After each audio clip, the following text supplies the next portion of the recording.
Hello everyone, this is Rebecca from Rebecca's Beautiful ASMR Addiction. Thank you for joining me here today.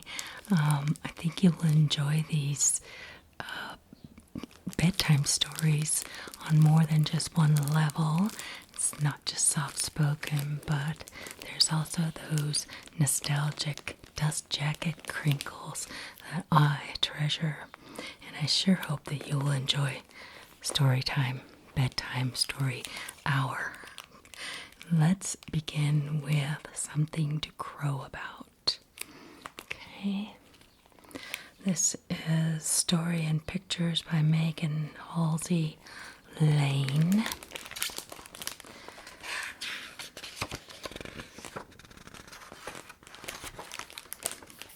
For Dad and Mom and Joe.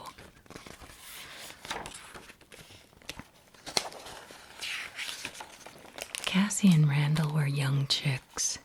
They looked the same, but Cassie did everything better. She could scratch better. She could strut better.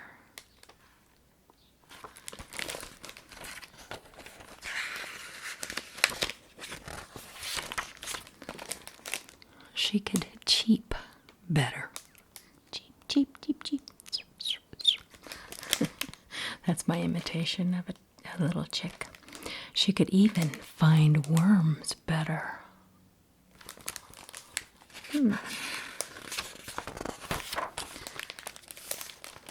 Randall wished he could do just one thing better than Cassie.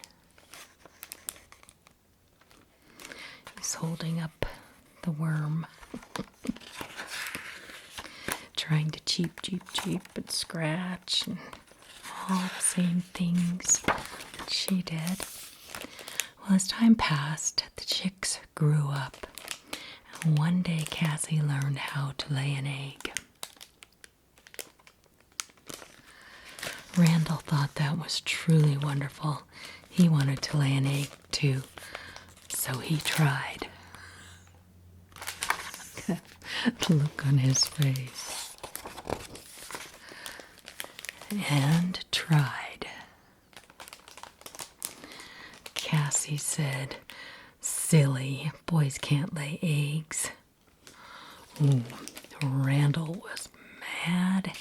He let out a tremendous yell.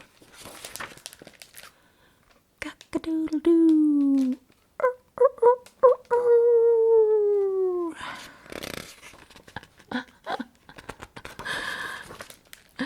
Cassie thought that was the greatest sound she had ever heard. She wanted to cock-a-doodle-doo too, so she tried. And tried.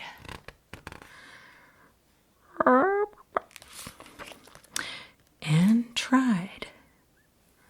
But only a peep came out.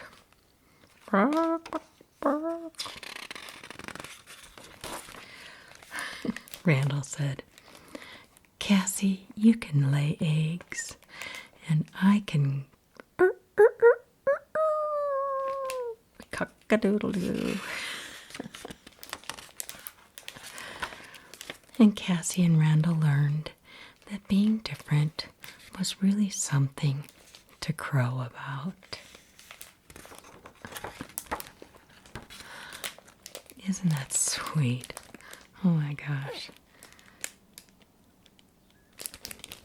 That's the author. That's precious. And how appropriate that is, considering that we just had Easter and we associate little chicks with Easter time. Okay, here we have You Are My I Love You by Meridian K. Kusamano Satomi Ichikawa.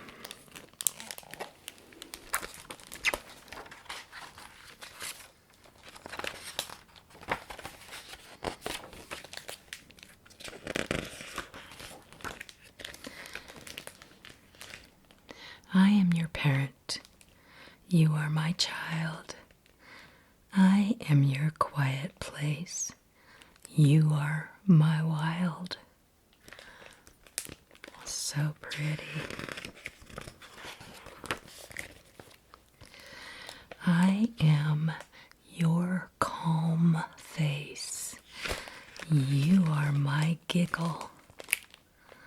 I am your weight. You are my wiggle.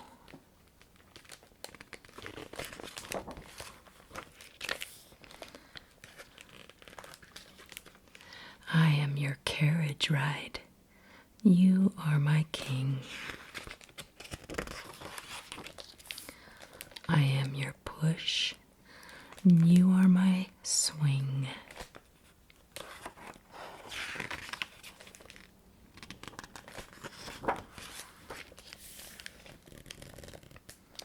I am your audience. You are my clown. I am your London Bridge. You are my falling down. Look, see, here's pictures. The London Bridge. He's falling down.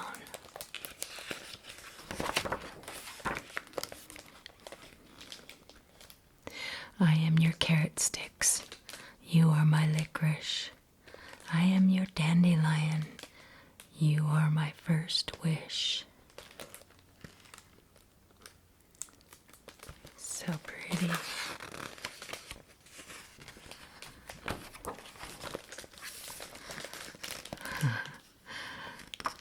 Let's see. I am your water wings. You are my deep. I am your open arms. You are my running leap. Oh, so precious.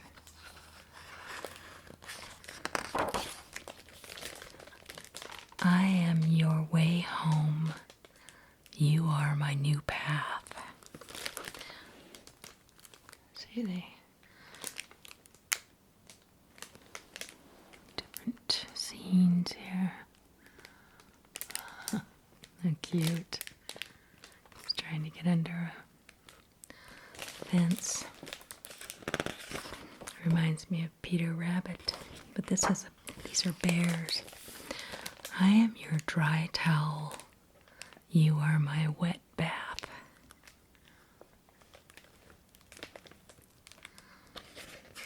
He's got a toy that got drenched in the tub. Cute. Okay. I am your dinner. You are my chocolate cake. I am your bedtime. You are my wide awake. That's the truth.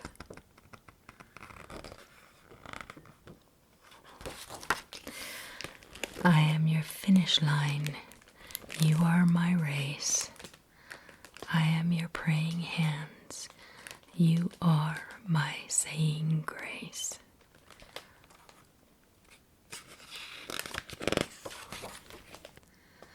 I am your favorite book. You are my new lines. I am your nightlight. You are my starshine.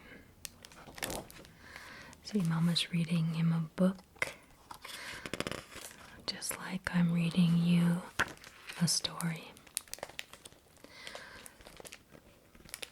I am your lullaby. You are my peekaboo. It's really cute. Peeking out from under the covers. I am your goodnight kiss. You are my I love you. Oh, so sweet. So beautiful. That's how I felt about my children, that's for sure. This is no longer the property of Washoe County Library. Washoe County, I forget where that is.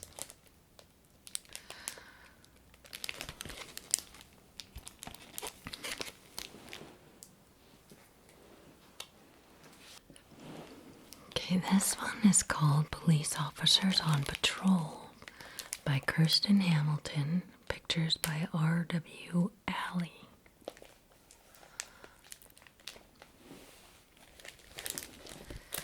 Okay. This says, when people need help, we rock and roll. What do police officers do? Where can they be found? What should you do if you need help? This rollicking picture book answers these questions and more with a reassuring, rhyming text and silly, cheerful illustrations. And by the time it's finished, everyone will know that the situation is under control. Okay, this is a bigger book.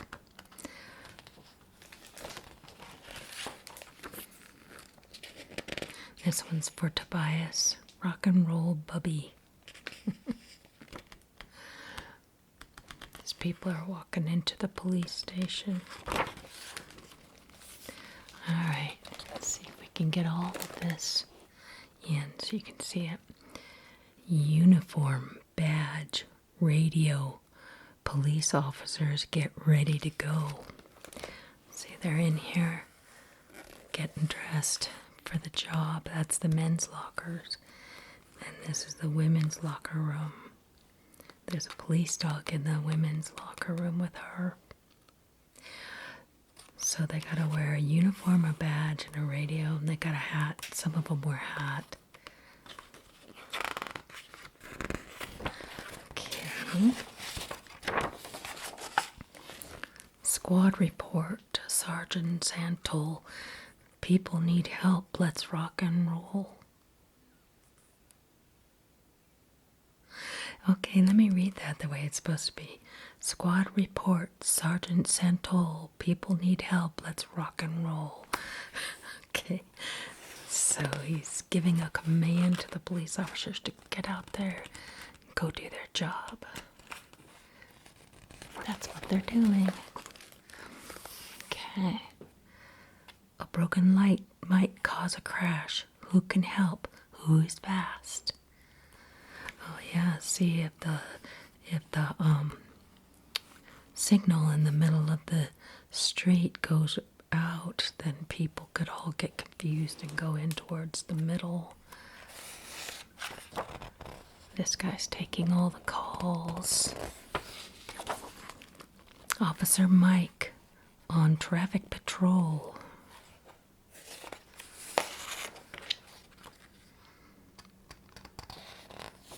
Here's a police officer picking up turtles off the road and getting them safe. Uniform badge, radio, officer responding. Go, Mike, go. Okay.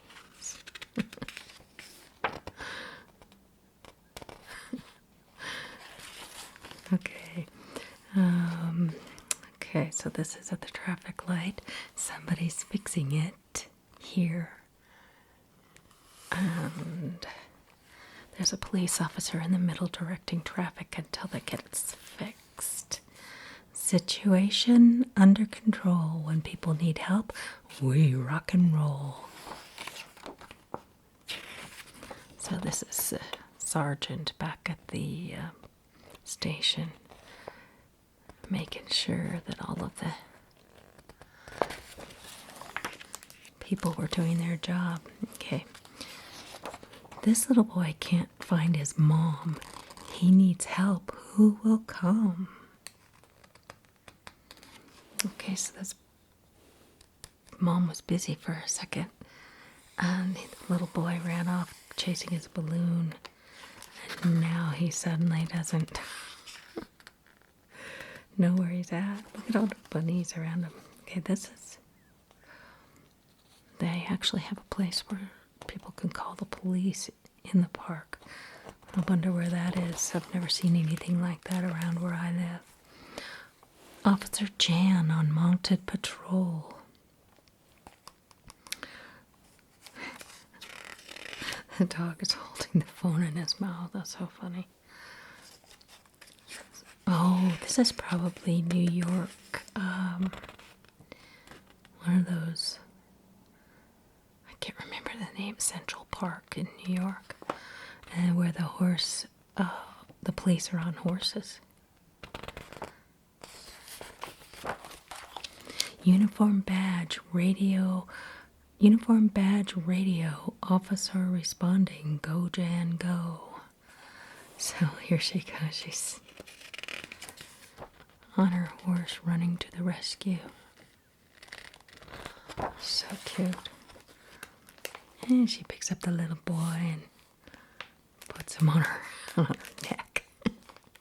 Now, I think if I was a kid, I'd want to get lost just to have that experience. Situation under control. When people need help, we rock and roll. Mom is so happy to have her kid back. No doubt. Okay, so robbers robbing on Mulgrave. Who will help? Who is brave? Okay, so here's... Yeah, there's some bad guys stealing money out of the bank. And so here's the sergeant back at the police station receiving the call. Let's see, he's thinking about what he needs to do. Officer Carl on crime patrol. So he had Officer Carl, and Officer Carl's listening to his radio right here and answering the call. Uniform badge, radio, officer responding, go Carl, go. Look at Carl go. He's running after these guys, but I think he's going to try to head them off on this side. Everybody's staring at what's going on. The people who own the bank are so distraught. Okay. Yeah, see, he went around. See the bridge? He went that way behind the building and up to the bridge. And once he got to the top of the bridge, whew, he jumps down. Look at that. Situation under control. When people need help, we rock and roll. Uniform badge, radio. If you need help, we're on patrol. This is very true. Policemen are good helpers. Okay, this one is called The Big Trip.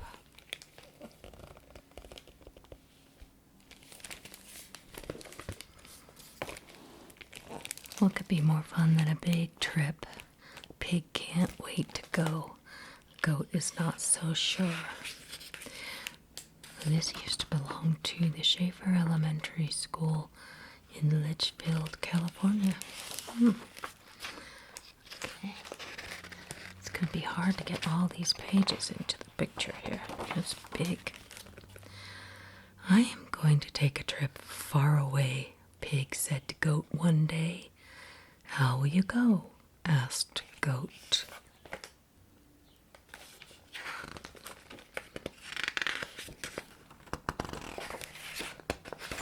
It's got nice thick pages.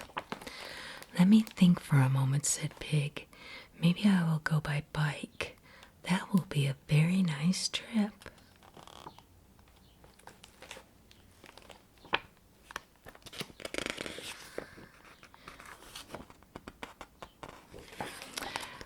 Oh dear, said Goat, you could fall off a bike.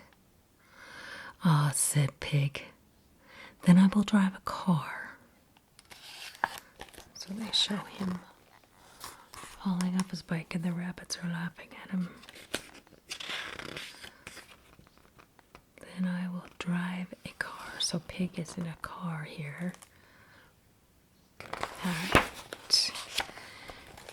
It's not a good idea, Pig, said Goat. A car can break down.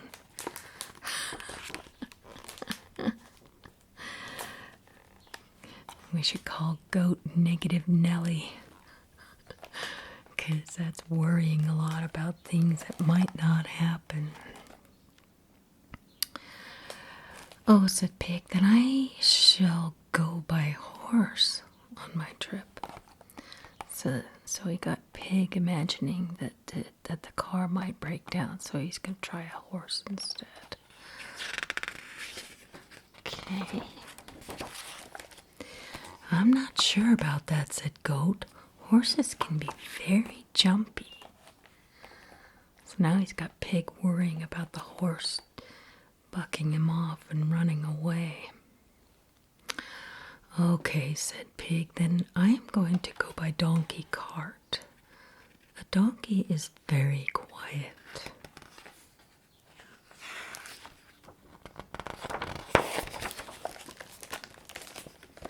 Not good, not good, said Goat. Donkeys can be very stubborn. So now he's got Pig worrying about the donkey being stubborn and not going where he wants him to go. Then I will go by train, said Pig. Train would be really fun to take a trip. Oh, Pig, said Goat, a train could get stuck in a tunnel. And now Pig's picturing himself in the dark of a tunnel. Good point, Goat, said Pig. Then I will fly by plane. So Pig is thinking about airplane.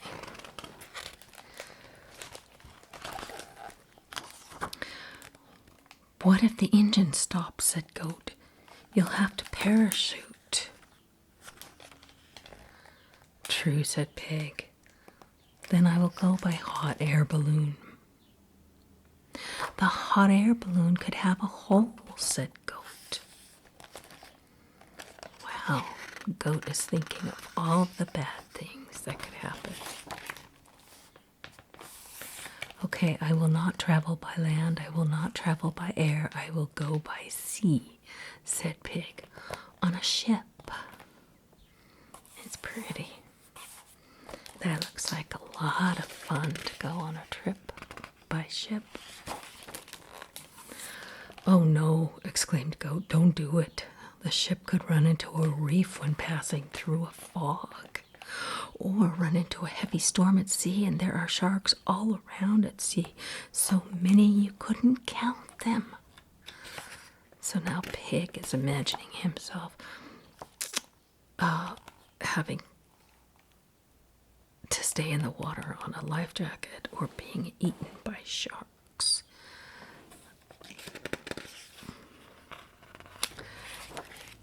And you could find yourself alone on a desert island in the middle of the ocean. There he is with this raft. Tiny little island.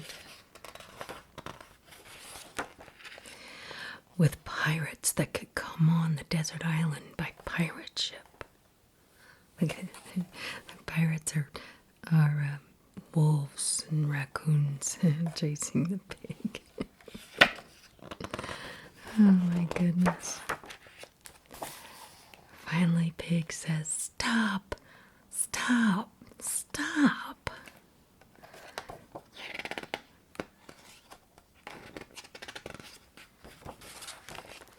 I could fall off a bike, break down in a car, get thrown by a horse, never get there with a donkey, or get stuck on a train. I might have to parachute from a plane or from a hot air balloon, and traveling by ship could bring me many troubles. So I won't go anywhere, said Pig.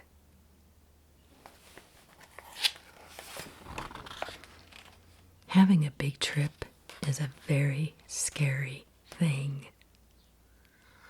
Unless, said Goat, looking at Pig, you go with a friend.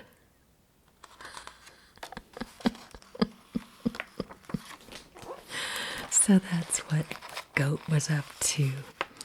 He was trying to make Pig be all scared about going on a trip, just to convince him that he should bring Goat with him.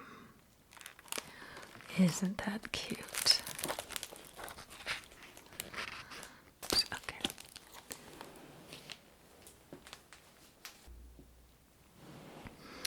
All right, last one is Rocket Writes a Story by Tad Hills. Rocket and his teacher, the little yellow bird, are back. Okay.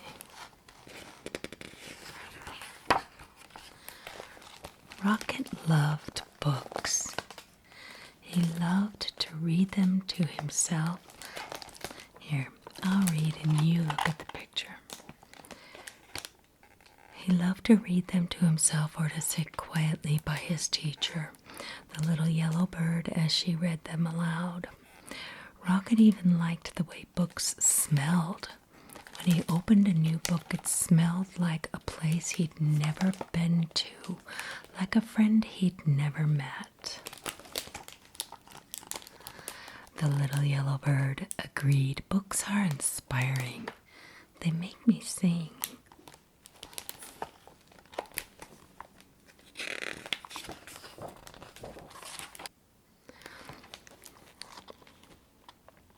Rocket loved words, too. After snack time, his teacher would say, Rocket, why don't you use that nose of yours to sniff out some new words? And off he'd go. He'd fetch some nice ones like buttercup and nest and bug and feather. And I'm looking for words, Rocket would announce to anyone who would listen.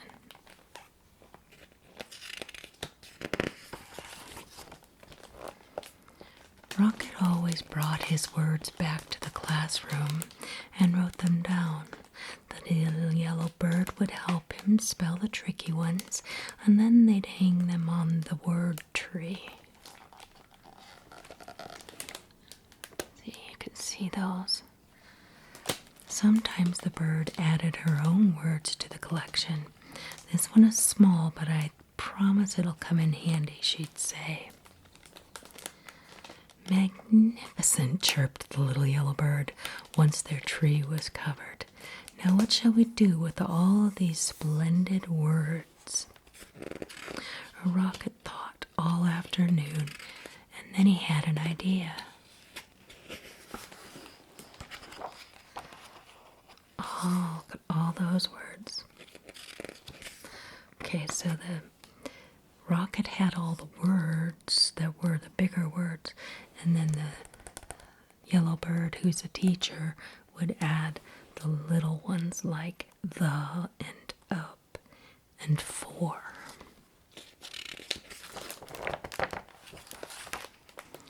Rocket left school that day with a very waggy tail.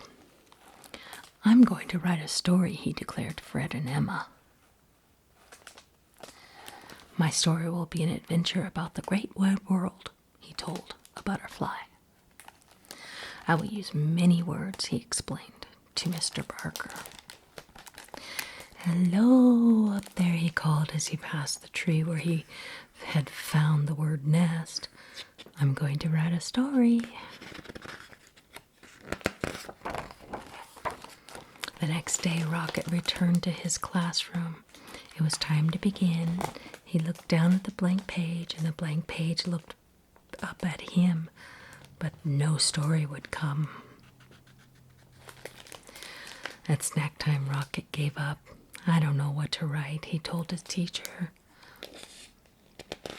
They're both looking down at the page. It's so cute. Don't worry, the little yellow bird replied. One of the hardest parts of writing is coming up with a good story, but it's one of the most fun too. Perhaps you want to write about something you've seen.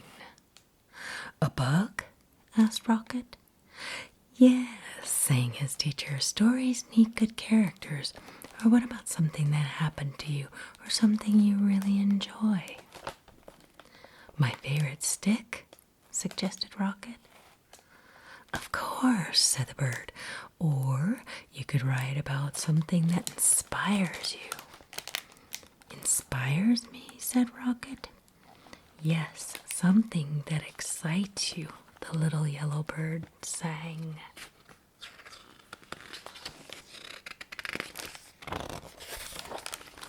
Rocket took a walk and looked for inspiration.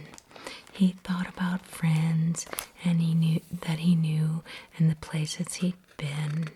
He stuck his nose in the air and sniffed the gentle breeze, and there it was, a delightful smell of pine needles and feathers. Inspiration! That would be the same for me too. Me, Rebecca. Pine needle smells inspire me. For the rest of the morning, he thought about feathers and pine needles and feathers. And that afternoon, he started to write. In the evening, Rocket followed the beautiful smell. Let's see, show him here. Until he found himself at the tree with the nest. Hello again, he called into the branches. Is anyone home? He heard rustling from above, but no one answered. I'm sorry to disturb you, but I must tell you that you smell very nice. Very inspiring. May I ask who you are? Still nothing. Perhaps I'll come back at a more convenient time, he said, and he trotted off. That night, as Rocket watched the stars, he thought about feathers and a nest in a pine tree. He thought about his story and his collection of words. On his way to school the next day, Rocket was surprised by what he saw. A brand new word, he said, and it's already written down. It says, he tried to sound the word out. Owl, came a quiet voice from the branches. It says, owl, that's me. Thank you, Owl, Rocket called. I'm always looking for words, and that one's a beauty. O-W-L. Rocket ran all the way to his classroom. O-W-L, owl. Now there's a word you don't hear every day, chirped the little yellow bird. Only 3 letters, but a word. But what a word. It was a present, explained Rocket, and he added the new word to his story. I'm writing a story about you, Rocket announced proudly to the owl the next morning. The owl poked her head out of her nest, and for the first time Rocket saw her friendly face. Her big round eyes blinked below feathery tufts. About me? She asked softly. Would you like to come down and hear it? Asked Rocket. Thank you, but I think I'll listen from my nest, the owl answered. So Rocket cleared his throat and began to read. Once there was an owl. She smelled like feathers and pine needles. She lived in a tree. The owl's eyes widened. Is there more? There will be, said Rocket. Each day Rocket worked on his story, and he wrote words down and crossed words out. When things were going well, he wagged his tail. When he didn't know what to write, he growled. Urgh. Sometimes he drew pictures for a story, or took a walk in the meadow to look for inspiration. The little yellow bird encouraged him. Remember, stories take time, she'd say. She wanted to know more about the owl and Rocket, and asked Rocket questions. Why do you think the owl wouldn't come down? What color is her beak? What does she do every day?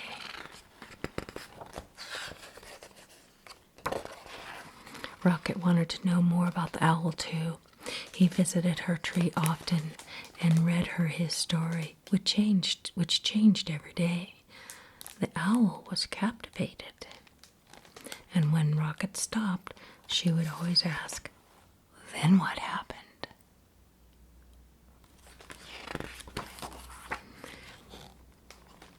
At last came the day when Rocket knew he was finished.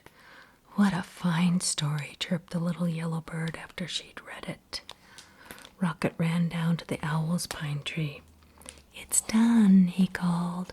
"Come and listen." And so down and down came the owl till she was right beside Rocket. Then Rocket began to read. He read about an owl with friendly eyes and a beak the color of a buttercup. She lived in a nest high in a tree on the edge of a meadow and smelled like pine needles and feathers. She liked to nap in the daytime and listen to stories.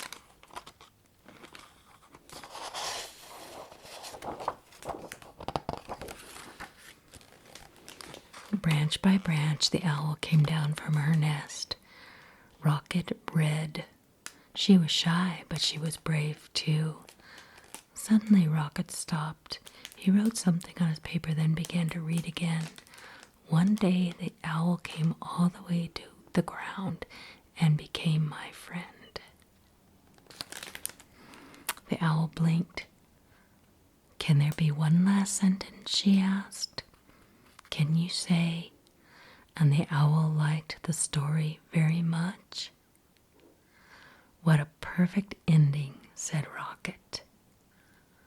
And it was. The end. Everyone loves how Rocket learned to read. Okay, so there's a story called Rocket Learned to Read before this one came out. Well, thank you so much, y'all, for coming to hear bedtime stories. Appreciate you being with me and checking out these books. I will see you in the next